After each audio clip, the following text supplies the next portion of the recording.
essa oração aí, irmãos, todo mundo desvia, todo mundo ofende.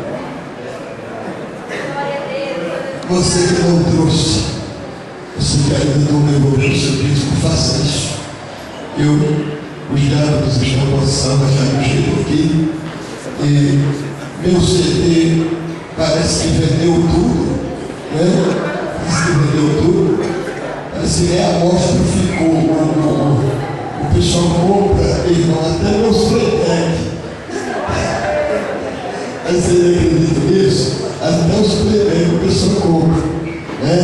Porque faz aqueles trabalhinhos e põe em bicicleta para andar e abrir milhões no terreno. Então, meus irmãos, eu quero pedir que toda a igreja continue orando pela vida do irmão Zezinho, porque ele precisa, essa alma precisa dele aqui.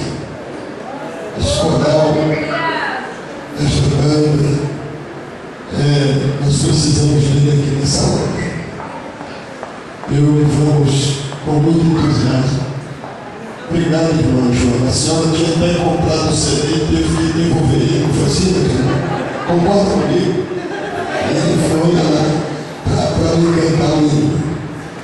Vamos contribuir com muita alegria, viu, irmãos?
Deus